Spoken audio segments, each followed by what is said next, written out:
Voyage en politique. Bernadette Malgorn. Et Geoffroy Scrive. Bernadette Malgorn, une fois n'est pas coutume, et je dois dire que dans le cadre de ces émissions, c'est la occurrence d'aborder le sujet de la politique, et j'en suis ravi, puisse cette émission nous permettre de parler librement des sujets qui vous sont chers. Et en premier lieu, peut-être faudra-t-il parler de votre engagement. Alors l'engagement, on va y revenir, permettez-moi de dresser en quelques mots un petit peu le portrait.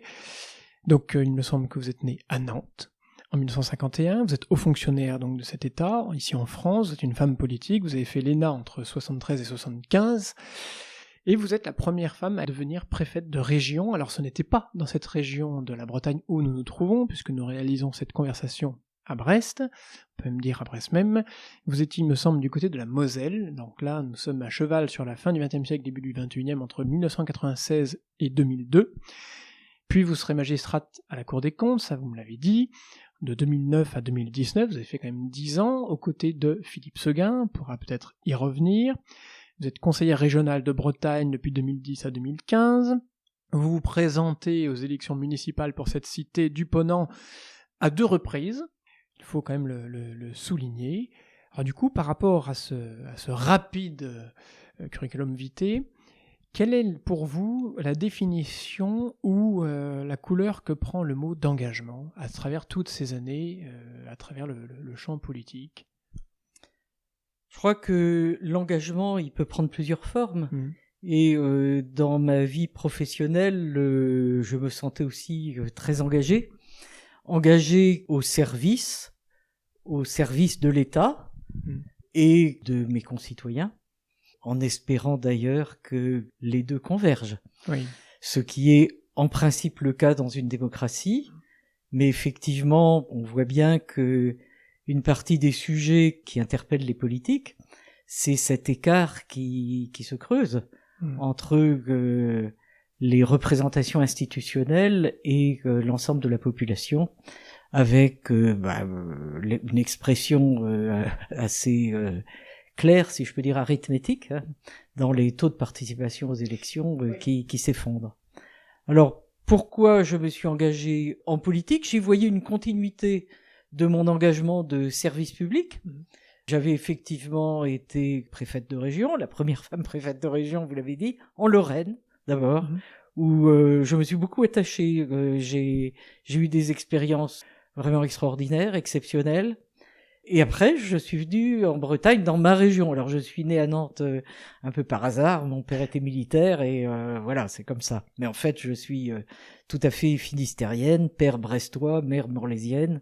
Et donc, je voulais aussi, ayant été préfète de Bretagne et ayant vu à la fois l'immense potentiel de la région avec cette population qui en veut, une population dynamique où on a toujours la religion de l'école, on sait que c'est par la connaissance, par le travail qu'on peut réussir, qu'on peut faire quelque chose pour soi, pour les autres, mais en même temps que comme il y a eu des réussites, tout le monde s'est un petit peu endormi sur ses lauriers. Enfin, c'est comme ça que je l'ai constaté quand j'étais préfète de Bretagne, avec pas mal de bonnes idées, pas mal de gens de bonne volonté, mais des sujets essentiels, par exemple le désenclavement, qui a été traité, à mon sens, de façon trop velléitaire. On disait oui, il le faut, mais à mon avis, on n'en prenait pas les moyens. Ça n'est qu'un exemple. Puisque vous avez poussé, il me semble, pour que le train à grande vitesse puisse rallier déjà Paris à Rennes dans un temps record.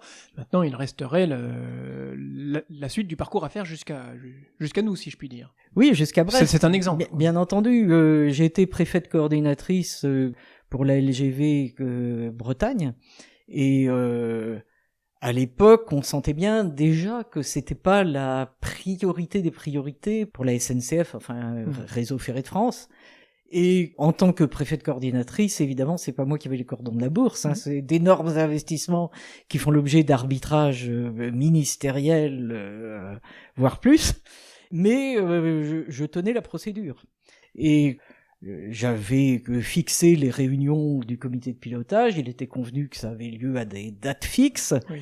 et j'avais des pressions à chaque fois pour retarder. Et disons, ma façon de pousser les échéances, c'était de dire, eh bien, la réunion est prévue, elle se tiendra de toute façon, et vous nous direz où vous en êtes. Bon, évidemment, ça servait quand même un petit peu de stimulant. Mais ça, c'est vis-à-vis des organismes parisiens, que ce soit les ministères ou la SNCF et Réseau Ferré de France. Mais vis-à-vis du local, je pense que on a manqué à un moment donné de combativité concrète. C'est-à-dire qu'en parole, on disait « il nous le faut », mais concrètement, on n'a pas fait les gestes qui auraient pu déclencher les décisions beaucoup plus favorables, beaucoup plus rapides. Par exemple, quel genre de geste ? Moi, j'avais proposé, au moment où se discutaient les schémas nationaux d'aménagement du territoire et donc le volet mobilité, comme on dit, les infrastructures de transport, donc le ferroviaire, de dire, nous, Bretagne, nous, collectivité bretonne, disons, on met 1 milliard sur la table, parce qu'on le veut, jusqu'à Brest. Et 15 ans après, on voit aujourd'hui...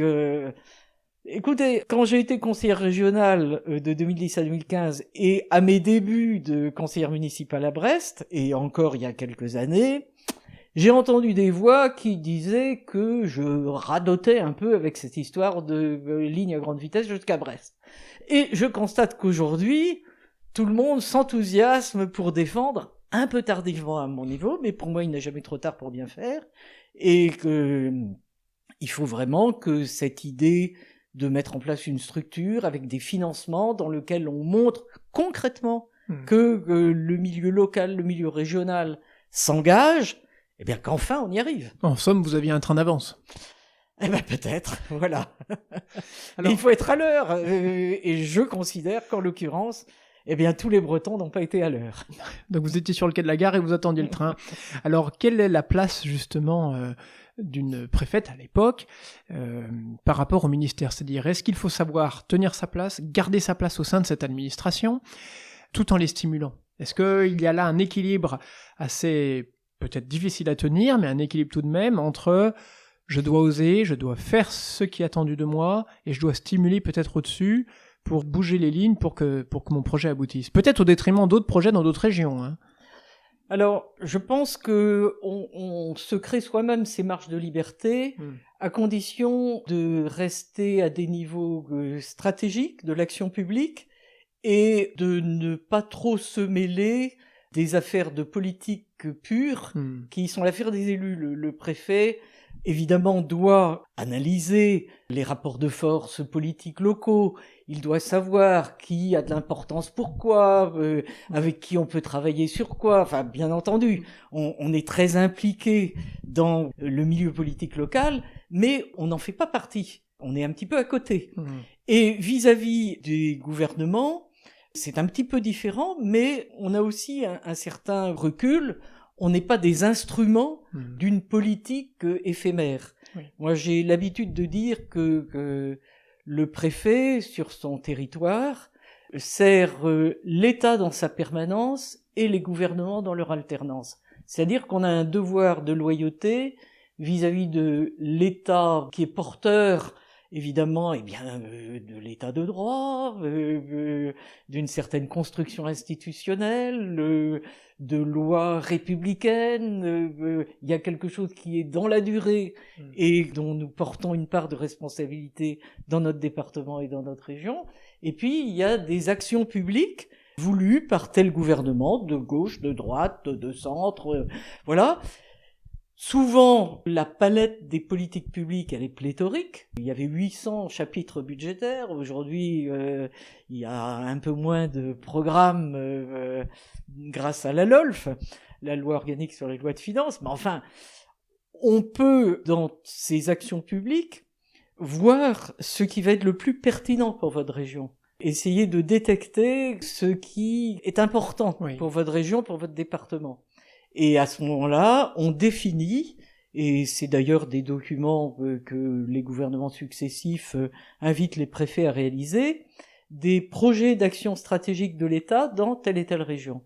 Donc moi j'avais fait un projet d'action stratégique de l'État en région Bretagne, où j'avais, dans l'ensemble des politiques publiques, essayé de tirer les thèmes qui me paraissaient les plus nécessaires pour la Bretagne. C'est ainsi que j'avais évidemment mis le désenclavement, évidemment, mais j'avais mis aussi ce qui était peut-être moins important dans d'autres régions, la lutte contre les addictions, qui est quand même un phénomène qui plombe d'une part la santé, l'équilibre de beaucoup de familles, l'équilibre social, et aussi notre réussite académique à un moment donné. Hein. Il y a des faiblesses dans les décrochages qui sont liées à ça. Hein. Donc ça c'est un exemple. Ce sont des politiques publiques en bonne et due forme qui existent, mais voilà. Et puis, compte tenu de la structure géographique de la région, j'avais aussi mis comme un objectif de l'État dans la région la métropolisation de Brest. Non pas parce que j'étais brestoise ou que j'avais l'idée de me présenter un jour à Brest, je ne l'avais pas, mais parce que dans l'équilibre de la région, il est évident que si on considère que la seule métropole est Rennes, les choses ne se passeront pas bien. Alors là, nous sommes en quelle année, cette idée déjà de métropolisation? Ça, c'était en 2005.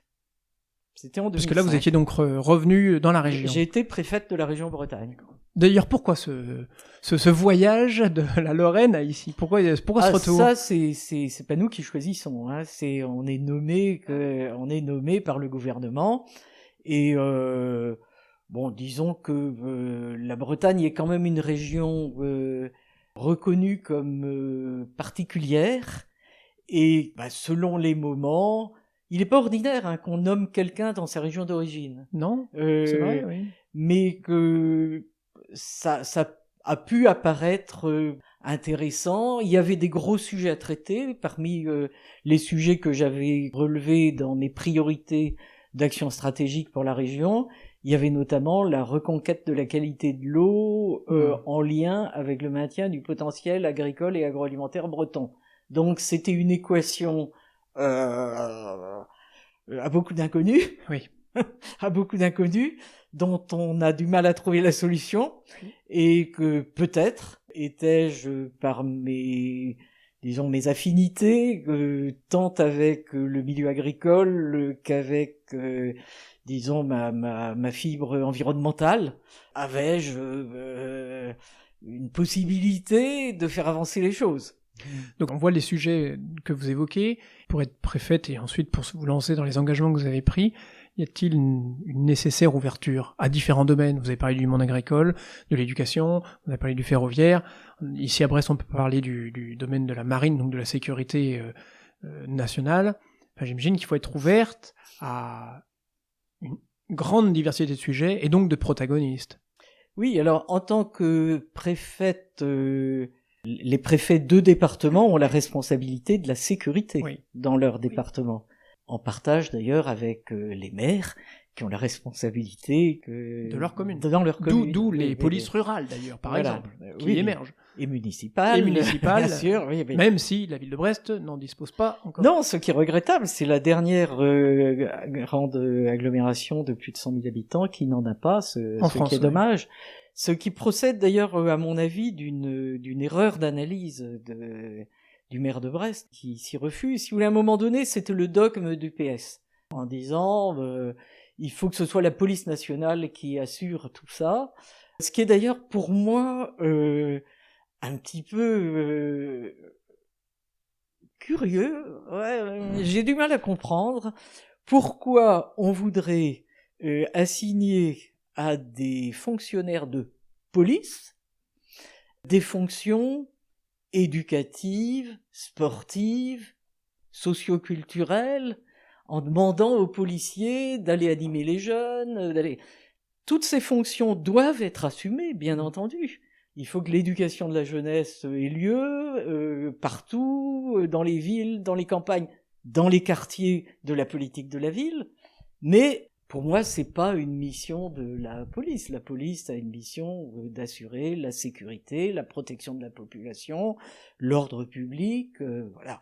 Donc, il y a, je pense, une une drôle de conception, effectivement, de considérer que ce serait à la police nationale d'assumer toute une série de tâches que les familles, l'école, le monde socio-culturel n'assureraient pas suffisamment bien.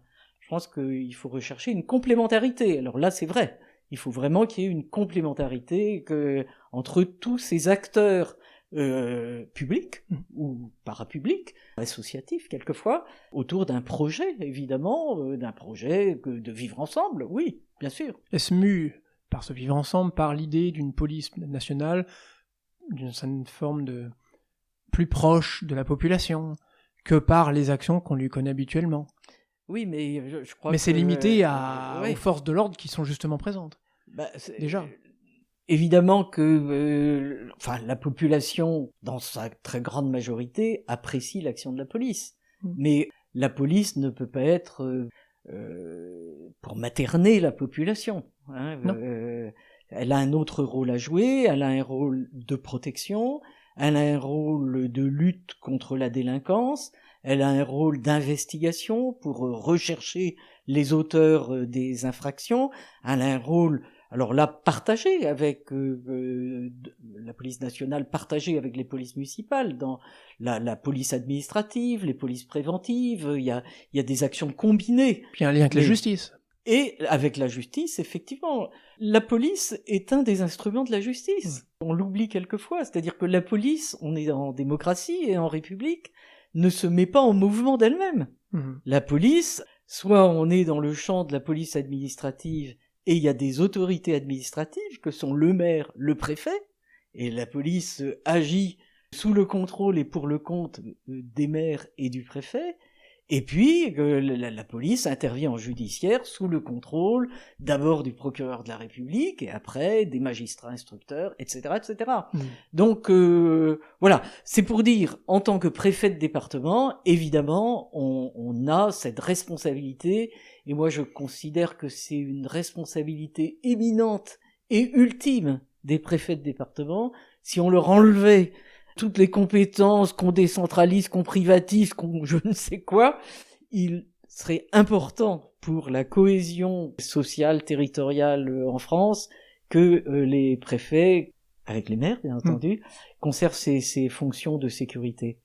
Mais en tant que préfète de Lorraine et puis de Bretagne, j'étais aussi préfète de la zone de défense Est, puis de la zone de défense Ouest.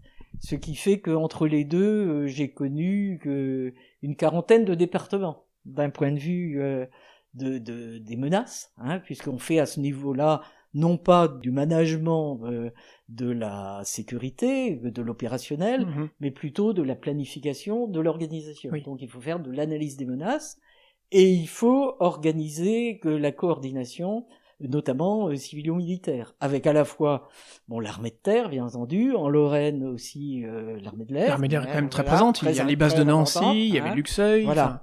Donc la zone Est est très couverte par l'armée de l'air. Colmar. Et puis ici, évidemment, avec les préfets maritimes.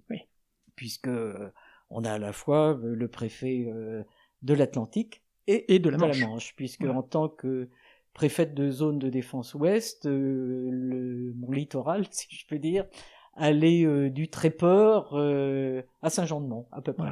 Voilà. Alors parlons aussi de la présence, de votre présence à Brest. Donc on a pu vous voir sur les panneaux des élections municipales à 2 reprises. Donc c'était déjà un temps assez long, hein, de reprises pour se présenter. On peut rappeler quelques chiffres. Par exemple, en 2014, vous atteignez un peu plus de 48% des voix. Donc l'écart n'est pas énorme, les 50% ne sont pas loin. Surtout, et vous l'avez dit en entrée d'émission, surtout si on rapporte ce pourcentage au nombre de voix, au nombre de votants. C'est-à-dire qu'il y a un affaissement à peu près constant, d'élection en élection, de la part de Français qui votent dans ce pays. Alors il n'y a pas de recette magique qu'on va pouvoir donner ici, mais ça montre quand même un désintérêt de la population, ou une perte de confiance, une perte de foi même de la population par rapport à ceux qu'elle élit. Oui, je pense qu'il y a une vision de la politique qui s'est brouillée, si vous voulez. À la fois au niveau national, on a exagéré la dépendance vis-à-vis de l'international et vis-à-vis de Bruxelles. Donc, une partie de la population a l'impression que la nation en tant que telle n'a pas grande marge de manœuvre, que beaucoup de choses nous viennent de Bruxelles, comme si on n'y était pas aussi. Voilà, on en fait partie de cette gouvernance, puisque c'est le mot qu'on utilise de préférence à gouvernement comme une espèce d'euphémisme. Là aussi, on voit qui assume, qui est responsable, qui le commande, qui fait des choix. Voilà. Donc, un certain brouillard quand même au niveau national. Ça nous vient, c'est la mondialisation, c'est une impression qu'on n'a pas vraiment de levier et que nos gouvernants finalement sont limités. Et même quand on a un personnage d'allure volontariste, comme notre actuel président de la République, entre ce qu'il dit avec quelquefois vigueur et une allure de détermination, et ce qui se passe ensuite, il y a un grand écart. Il y a un grand écart. Au niveau local, c'est un petit peu différent. Je pense que avec la décentralisation, qui était en soi une bonne chose, de rapprocher les décisions des élus locaux. Moi, j'ai commencé, vous l'avez rappelé, ma carrière de sous-préfète avant la décentralisation, et il y avait des attributions de subventions de l'État pour des tas de petites réalisations très importantes pour la commune, mais qui n'avaient pas de visibilité particulière pour un représentant de l'État, même dans le département, même si les sous-préfets suivaient ça de très près. Donc, il y a dans la décentralisation, on comprend bien les motifs. Mais alors, ça a été fait sans choisir, si vous voulez. Même si récemment, là, il y a eu un petit peu de tentatives de mise en ordre. Mais si tout le monde a toutes les compétences, c'est un peu embrouillé. On ne sait plus qui fait quoi, qui est responsable de quoi. Et pour moi, j'avais trouvé intéressant la réforme de 2010 qui faisait converger le niveau départemental et le niveau régional, parce qu'au moins, si c'était les mêmes élus, dits conseillers territoriaux, qui siégeaient au département et à la région, on aurait évité des doublons.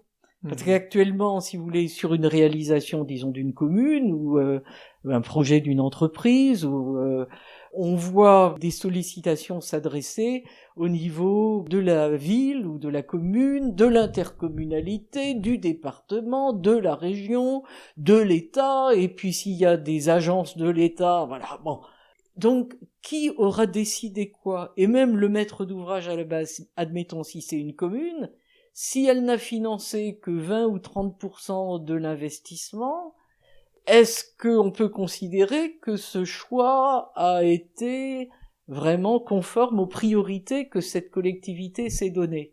Quand vous avez des subventions de 70%, vous vous dites « je vais peut-être tenter ma chance », alors même que ça correspond pas forcément à vos priorités.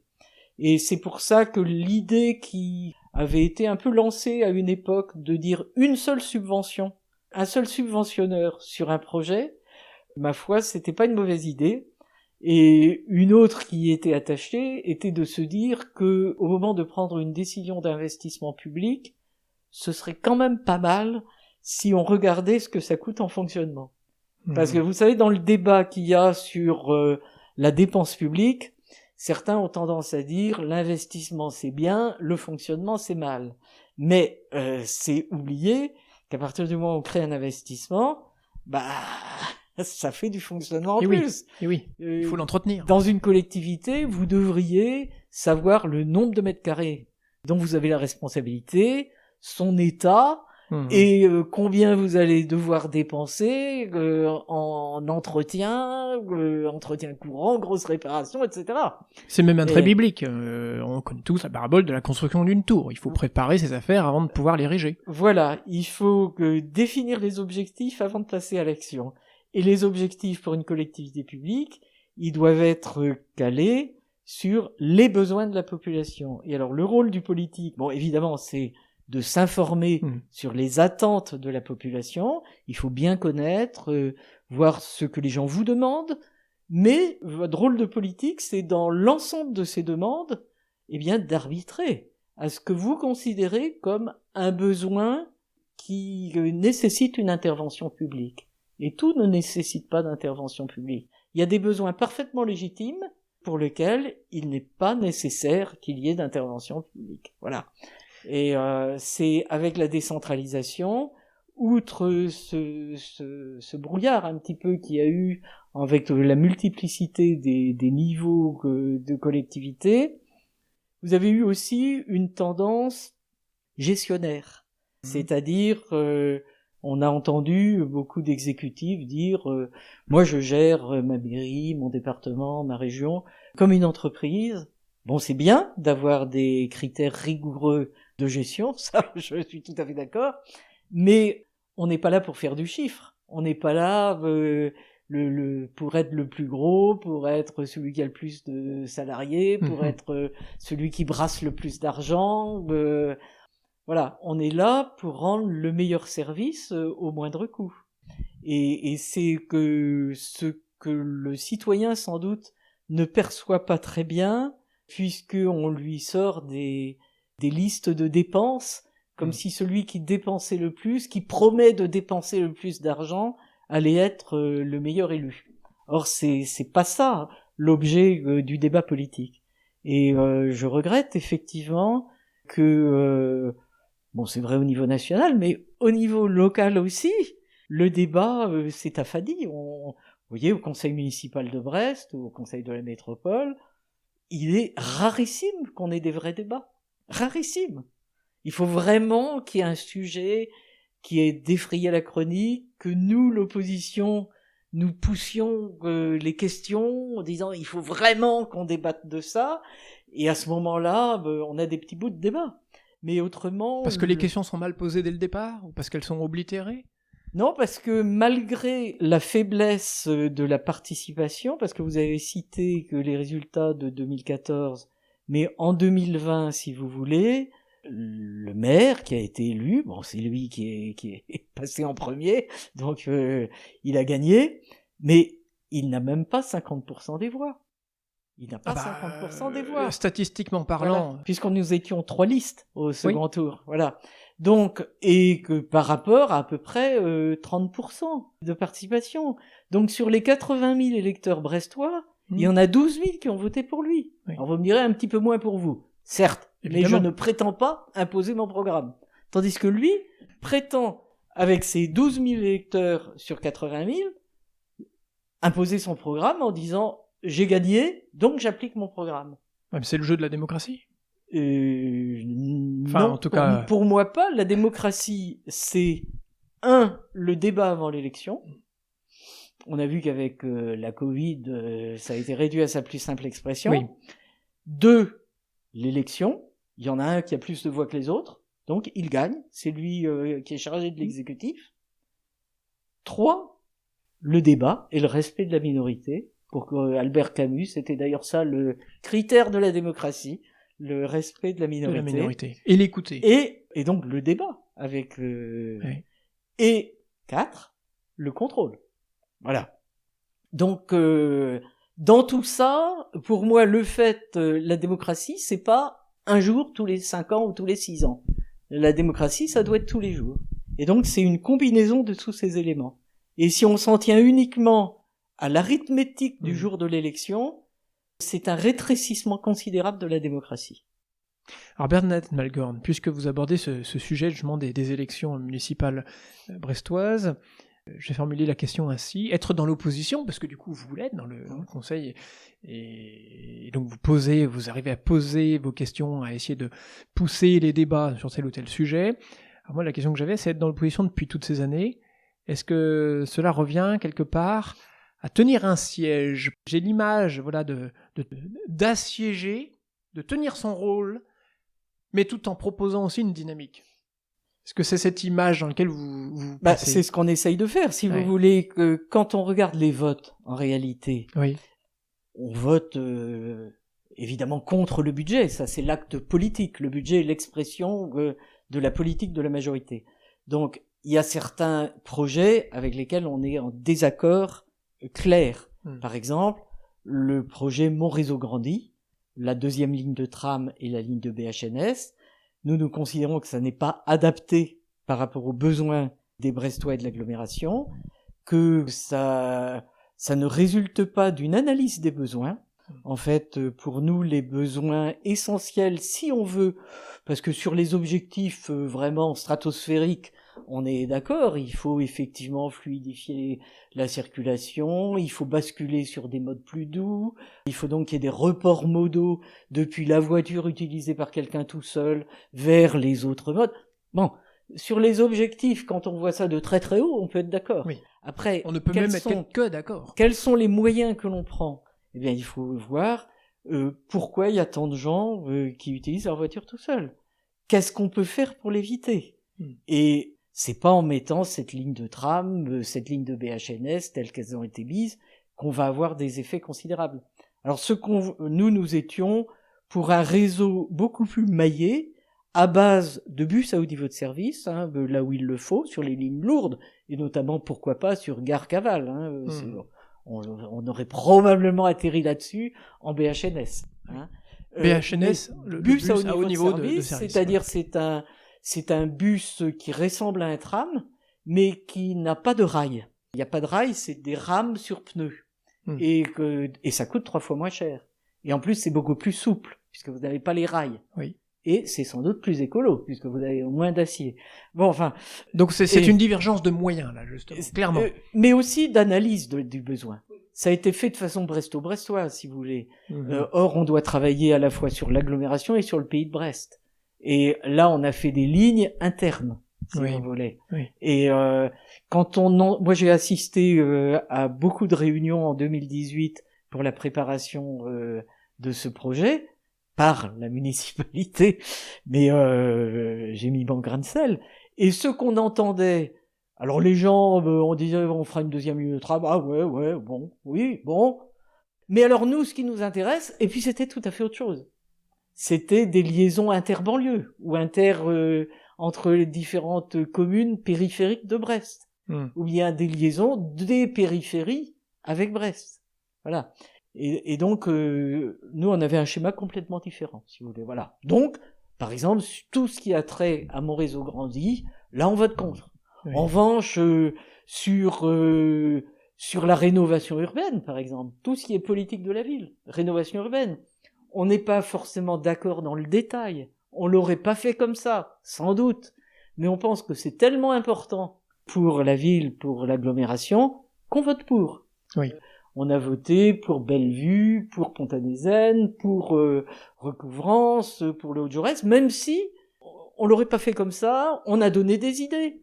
Vous feriez mieux de faire comme ça. Par exemple, sur le Haut-de-Jaurès, on pense qu'il aurait fallu créer des transversales, pour créer des carrefours, pour casser un petit peu cette ligne-là, voilà. Bon, on n'a pas été entendu, sur un micro-endroit, bon, voilà. Donc, on vote beaucoup de choses, et les choses sur lesquelles on est clairement contre. On n'est pas d'accord avec la politique fiscale. Nous pensons qu'il faut ne pas augmenter les impôts. Il faut se donner ça comme une discipline. Parce que sinon, on peut toujours, on a toujours plein de bonnes idées, il y a toujours plein de choses qu'on pourrait faire. Oui. Est-ce que c'est vraiment utile ? Est-ce que ça vaut la peine de tirer que 1 euro, le dernier euro, de la poche de tout le monde, puisque tout le monde paye la TVA en faisant ses courses, donc y compris de gens à faibles ressources. Est-ce que ça vaut la peine de tirer le dernier euro de la poche d'une personne à faible ressources pour telle ou telle réalisation, certes flatteuse, certes intéressante, mais vraiment utile et prioritaire? Il faut se poser la question comme ça. Et puis j'imagine que il faut rester réaliste, c'est-à-dire qu'on trouve aussi l'argent là où il se trouve. Alors par exemple, le stationnement. Il y a quand même pas mal de rues qui sont devenues de plus en plus payantes, et quand on constate que l'argent du contribuable local sert à payer des entreprises qui sont là pour vous amender lorsque vous garez mal ou que vous avez dépassé votre créneau, on ne peut que se poser des questions. C'est-à-dire qu'on préférait avoir un service pour lutter peut-être contre l'insécurité locale, qui grandit même dans le centre-ville, plutôt que de se faire marteler pour défaut de stationnement. Oui, alors bon, le stationnement, c'est aussi une des politiques avec lesquelles nous ne sommes pas d'accord.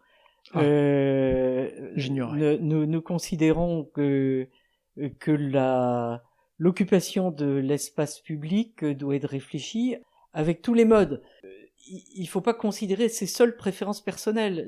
Un élu peut avoir légitimement, moi j'ai aussi mes préférences personnelles, mais je considère que on doit être au service de toute la population.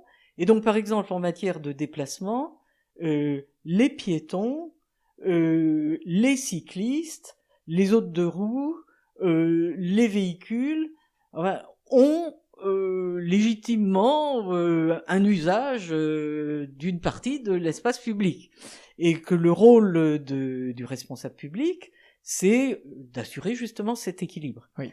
Et que pour ça, effectivement, il faut que le stationnement soit accessible. Pourquoi ? Parce que c'est aussi un élément de l'animation de la ville, et la ville est animée notamment par son commerce. Les commerçants assurent une partie de la sécurité de l'agglomération. Quand vous avez des rues avec commerce, tout de suite les gens se sentent plus à l'aise. Du fait qu'ils fassent bon vivre, par exemple. Voilà. Ouais. Donc nous considérons que la place faite par exemple aux piétons n'est pas suffisante.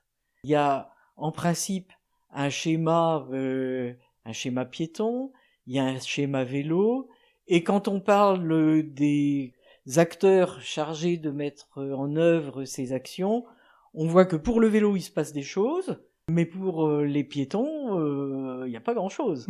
Or l'état des trottoirs c'est extrêmement important. La sécurité aussi, on y revient si vous voulez, parce que si on veut que la population utilise les modes doux, il faut aussi se poser les questions. Pourquoi certains prennent la voiture pour des trajets très courts ? Oui. Et quand on les interroge, et ils vous répondent non, j'ai peur. J'ai peur de se faire agresser.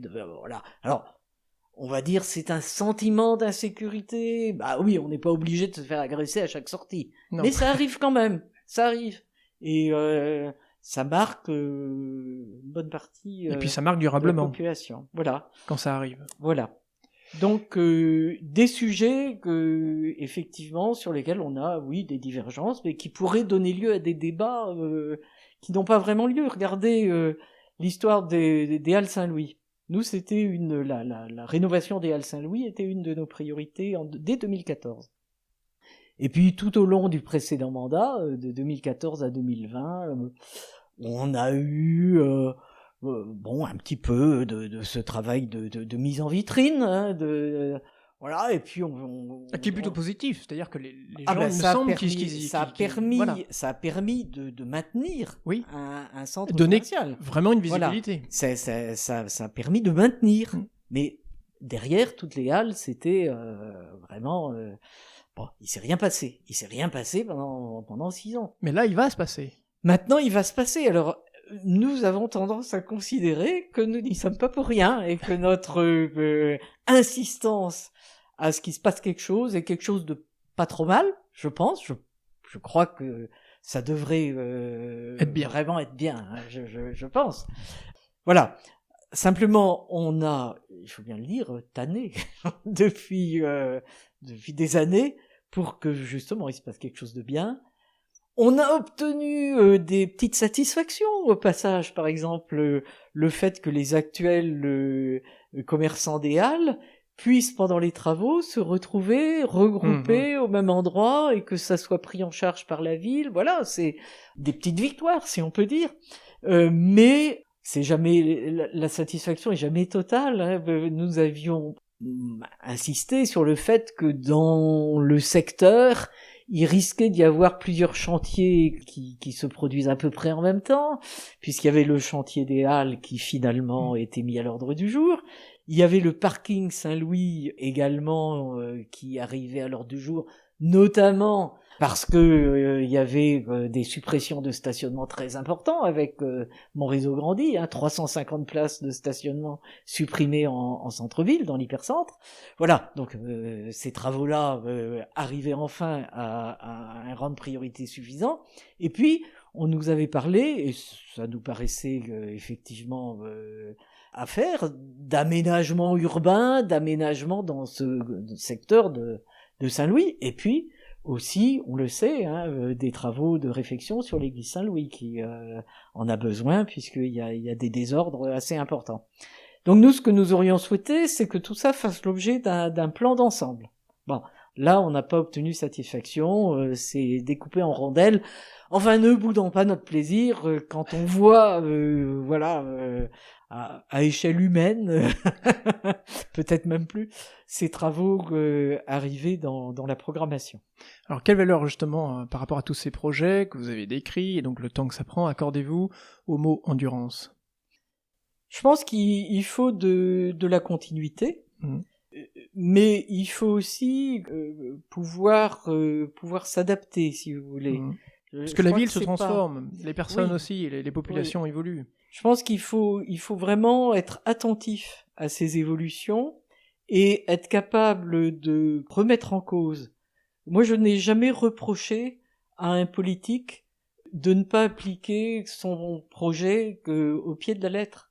S'il y a des événements extérieurs qui amènent à rendre prioritaire quelque chose qui ne l'était pas avant, il est bon que le politique s'en empare. Pour moi, ce qui est critiquable, c'est qu'il le fasse sans le dire. Qu'un politique remette en cause les ordres de priorité de son programme, pour moi, c'est acceptable s'il y a mis sur la table et débat.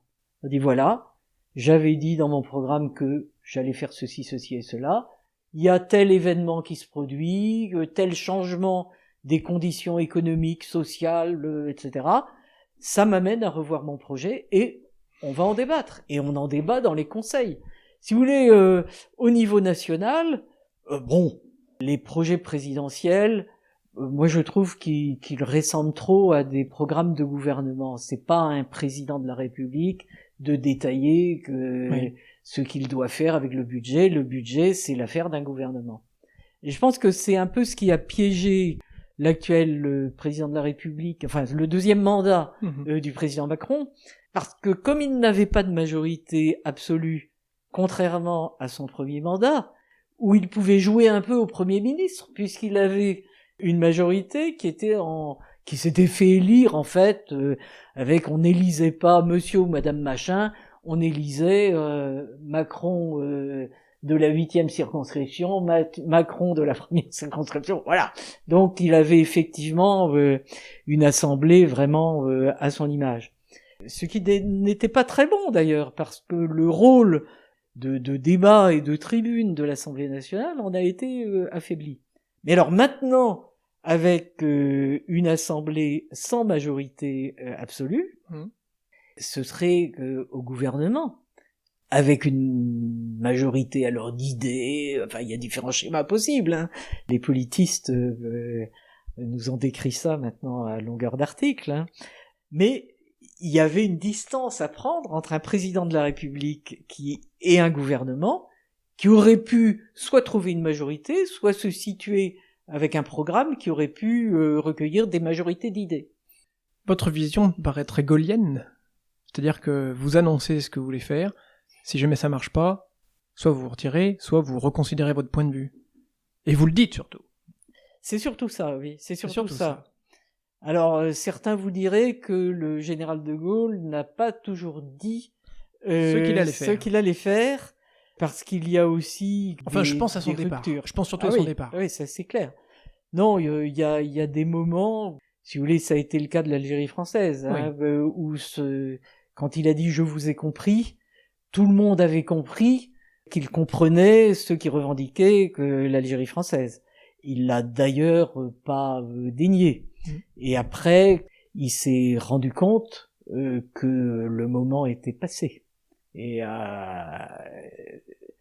qu'il y avait même une certaine urgence, d'où les accords d'Évian et tout ce qui s'en est suivi.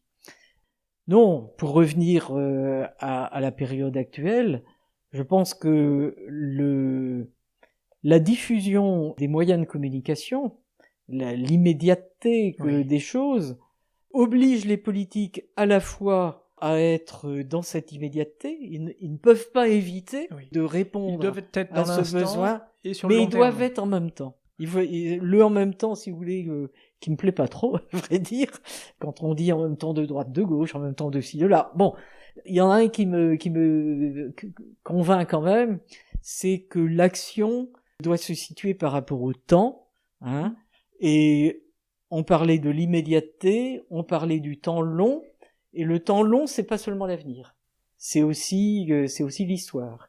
Il faut pas oublier d'où on vient, et quand je dis d'où on vient, ça veut dire tout le monde. Oui. Et y compris quand on accueille des migrants, il faut s'intéresser à leur culture d'origine. Il faut essayer de comprendre, parce que si on veut avoir des politiques d'intégration, ce qui semble-t-il est une ambition républicaine, en tout cas je la partage. Oui, vous intéressez aux zones périurbaines dans lesquelles se retrouvent ces populations. Il faut absolument que l'on comprenne le chemin à parcourir. Oui. Et leur donner aussi les moyens de connaître la culture où ils arrivent. Absolument. Et ça, c'est sans doute ce qui a fait défaut quand on voit... alors, il y a de belles réussites. Hein. Je crois qu'il faut pas non plus... non, le tableau n'est pas tout noir. Voilà. Mais... Il y a eu... moi, je me suis beaucoup occupé... j'ai présidé pendant 10 ans l'Observatoire national des zones urbaines sensibles jusqu'en 2014. Oui. Et on voyait à la fois les gros problèmes qui demeuraient dans ces zones, mais en même temps de très belles réussites.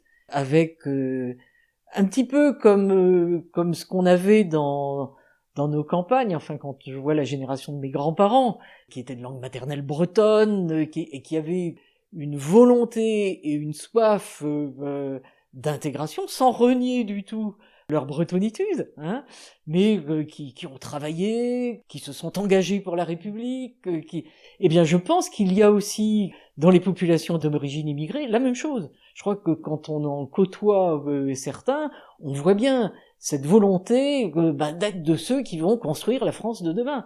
Et ça, je crois que c'est formidable et qu'il faut l'accompagner. C'est le vœu que tous peuvent souhaiter en tout cas. Ah oui. Mais on l'a sûrement pas très bien fait. Et notamment, je pense que les politiques d'intégration, dans les politiques publiques, on distingue quelquefois les politiques territoriales et les politiques populationnelles. Et on a trop, je pense, tablé sur des politiques territoriales en disant les populations d'origine immigrée sont plutôt regroupées dans tel quartier, on parle même quelquefois de ghettos, et il y en a, même si ce ne sont pas toutes les zones urbaines sensibles, mais il y a des ghettos dans ces zones-là. Donc, besoin d'une politique territoriale, c'est clair, il y a besoin d'une politique territoriale, mais il faut aussi y avoir des politiques qui s'adressent aux gens, aux personnes. Hein. Et là, on a sans doute été trop faible. Hein, et il y a besoin de penser, quand de vous dites mieux nous, penser. C'est global, hein, les gouvernements successifs, l'État, les collectivités locales, enfin toute la sphère publique qui a pour mission de porter justement cette cohésion sociale, territoriale, républicaine, nationale. J'étais en conversation tout récemment dans une émission avec un très vieux chef de 93 ans, chef d'orchestre, qui s'inquiétait, lui, pour l'avenir de notre culture judéo-chrétienne occidentale, qui passait, dans son cas, par la musique dite classique.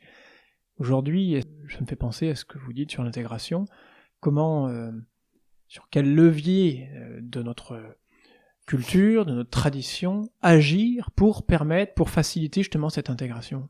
Je crois que la musique est un excellent exemple, hein, quand on voit les contacts qui sont pris entre les écoles situées dans les quartiers de la politique de la ville avec des professionnels de la musique classique, je pense que ça, c'est très porteur. Et le conservatoire, pensez. Voilà, exactement. Et je pense qu'il faut pas faire de paternalisme par rapport aux populations d'origine immigrée, par rapport aux populations qui habitent les quartiers sensibles.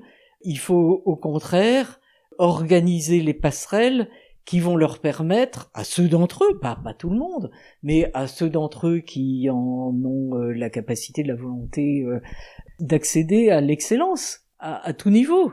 Ça peut être par le biais de professions. On voit combien réussissent, par exemple, dans la restauration. Oui. Il y a des grands chefs maintenant. Bon, pas que des chefs d'orchestre, des chefs de cuisine.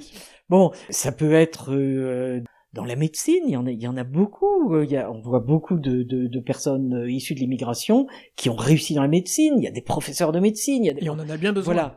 Et dans toutes les fonctions, y compris, et je pense que c'est très important, dans la fonction publique. Donc, moi, je me suis occupé beaucoup aussi d'accès des jeunes à la haute fonction publique. J'ai toujours eu des stagiaires. Et je pense que dans la réforme de la haute fonction publique et dans la création de l'INSP qui remplace l'ENA, il faut pas se tromper. Il faut pas en rabattre sur le niveau d'excellence. Et il faut, au contraire, je pense que plus on offre, on met de critères de sélection sur une culture plus classique, plus les jeunes issus des familles immigrées, issus des quartiers défavorisés, vont pouvoir se trouver à égalité avec des jeunes d'origine bourgeoise, dont les parents ont une culture, etc. Il faut pas croire, c'est plus facile d'avoir accès à Molière, à Aristote, à la culture la plus classique, que d'être au courant des derniers faits, que des derniers théâtres, voilà. Donc, je pense que il faut pas en rabattre sur le niveau d'exigence, que tous les jeunes, à partir du moment où l'égalité des chances est bien le critère et non pas la banalisation du niveau, je crois que on va pouvoir offrir à tous les jeunes, c'est ce qu'il faut, la possibilité d'apporter leur contribution à la construction d'une société comme on l'aimerait. Alors, comme on l'aimerait, peut-être pas tous pareil, mais justement une société de liberté. Pour moi, c'est surtout ça le critère, où les gens ayant les goûts les plus divers, les options les plus différentes puissent se trouver à l'aise. Alors, puisque nous touchons au terme de notre conversation, Bernadette Malgorn, puisque nous avons parlé brièvement de Gaulle, nous avons parlé de notre culture, quels sont les personnages de notre histoire ou les personnalités politiques que vous avez connues ou non, qui vous inspirent, auxquels vous pensez pour mener votre propre action? En ce qui me concerne, avant de m'engager sous mes couleurs, si je peux dire, en région Bretagne et à Brest, je n'avais pas eu d'engagement politique autre que de seconder Philippe Séguin dans son parcours. J'étais à ses côtés quand il était ministre des Affaires sociales et de l'Emploi. J'ai dirigé son cabinet à l'Assemblée nationale et je me retrouvais complètement dans sa façon de voir la politique, à la fois sur le plan institutionnel et sur le plan des priorités politiques. Il avait un patriotisme très très fort, comme l'ont souvent d'ailleurs les gens des périphéries. Lui, il était tunisien d'origine. Il voyait la métropole un petit peu comme le général de Gaulle voyait la France, comme une personne et au service de qui il s'était mis. Donc un fort patriotisme et un sentiment aussi de possibilité. Il avait la foi dans la capacité de la France d'intégrer justement à sa culture, à son histoire et à son devenir tous ceux qui justement en auraient la volonté, feraient le petit effort. Voilà, il avait aussi c'était un très gros travailleur et les choses n'arrivent pas toutes seules. Vous êtes-il mis à rude épreuve par la capacité de travail? Écoutez, moi de mon côté, je ne rechigne pas et ça me plaît de travailler, donc non, moi j'étais tout à fait en phase. Et on a beaucoup parlé de son caractère. Je dois dire que d'autres personnalités politiques avaient des caractères tout aussi trempés que le sien, mais n'ont pas bénéficié de la même réputation. Parce que je crois que finalement, il vaut mieux avoir la réputation d'avoir un caractère que de ne pas en avoir. Voilà. Y a-t-il des figures historiques qui vous inspirent? Dans les figures historiques, vous avez cité le général de Gaulle, et je pense que c'est vraiment la personnalité qui a marqué le siècle précédent pour la France. Au micro d'Olivier Bellamy, Jean d'Ormesson répondait que les deux personnes que garderait l'histoire de la vie politique française au XXe siècle, ça serait sans doute de Gaulle par ce qu'il a fait, et Mitterrand par sa longévité, qui, si on comparait les 14 ans, les deux septennats, c'était rarement égalé. Ouais. Moi, je pense que François Mitterrand est arrivé un petit peu tard, si on peut dire. Il a dû adopter cette union de la gauche pour gagner, et après, en fait, ça ne correspondait pas à sa vision profonde de la France. Et il aurait sans doute été... si la 4e République avait été la 5e, c'était peut-être à cette époque-là qu'il aurait pu donner le meilleur de lui-même.